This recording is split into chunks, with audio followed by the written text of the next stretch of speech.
Bonjour, moi c'est Virginie, bienvenue dans ma cuisine. Et aujourd'hui je m'apprête à vivre une expérience culinaire intergalactique, le tout avec mon assistante, la chef Anaë. Bonjour, par le pouvoir du prisme lunaire transformation.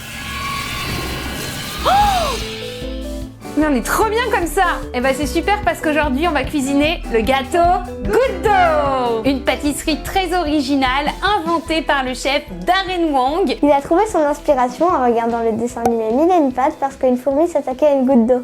Bref, imaginez une goutte de pluie légère et rafraîchissante qui vient délicatement se poser sur votre palais. Ça vous intrigue? Eh ben nous aussi. Ça vous tente d'essayer? Eh bah c'est parti!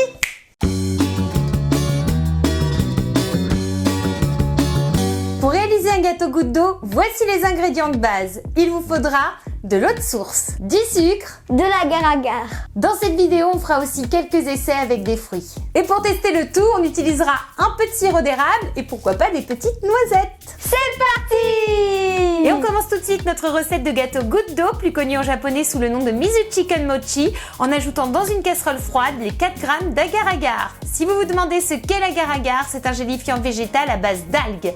On rajoute maintenant notre cuillère à soupe de sucre et on mélange à l'aide d'une spatule. Quand c'est fait, on passe à l'eau, on prend notre eau en bouteille et on va verser une première cuillère d'eau, puis une seconde et on va incorporer le reste tout doucement et progressivement jusqu'à ce que la préparation soit bien homogène et que l'agar-agar soit totalement absorbé. Une fois que c'est fait, on fait chauffer la casserole et très important, on va continuer de touiller jusqu'à ce que l'eau bout. Ça peut prendre quelques petites minutes. Alors sachez que les quantités que j'utilise vont vous permettre de réaliser 4 à 5 petits gâteaux. Avant d'arriver à cette formule, j'ai fait de nombreux tests car la quantité d'agar-agar peut varier suivant le paquet, car malheureusement les propriétés gélifiantes ne sont pas toujours identiques. Ça y est, la préparation est en train de bouillir. On va donc pouvoir la répartir dans des moules. Vous pouvez, si vous le désirez, insérer des fruits au centre des gâteaux ou les laisser nature. On refroidit tout ça au frigidaire une bonne trentaine de minutes, voire un petit peu plus. Et pendant ce temps-là, on en profite pour se détendre, avec pourquoi pas la lecture du premier roman de mon amie Catherine Francoeur, alias la youtubeuse québécoise Girly Addict. Ça s'appelle Elsie, ça parle d'une ado qui va tout faire pour entrer en contact avec l'au-delà, pour parler à quelqu'un qu'elle aime beaucoup. Franchement, moi, j'adore. J'en suis au chapitre 7 et je le dévore. Bon bah ça y est, nos petits gâteaux sont prêts. Pour le démoulage, j'ai dû faire très attention parce que ce sont des gâteaux ultra fragiles. Regardez comme c'est beau avec des fruits. Oh là là, moi j'adore, je trouve ça sublime. Pour déguster tout ça, au Japon, ils rajoutent tout autour du sirop de sucre de canne ainsi que du kinako qui est de la farine de germes de soja torréfiée. Dans ma cuisine, j'en avais pas, donc j'ai remplacé ça par du sirop d'érable et des noisettes en petits morceaux. Verdict, alors tout seul j'ai trouvé que ça avait vraiment le goût de l'eau, c'est pas vraiment un truc que j'aimerais manger tous les jours, hein. C'est bizarre, oui, c'est original, hein, mais non c'est pas, on va pas dire que c'est pas bon, mais ça a pas de goût quoi. Ouais, ça goûte de l'eau. Voilà, mais après, quand on a rajouté un petit mélange, on a rajouté quoi?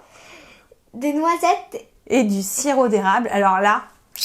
C'était un délice. C'était hyper bon, on s'est trop régalé. Ça a été le must du must. Et après avec les fruits,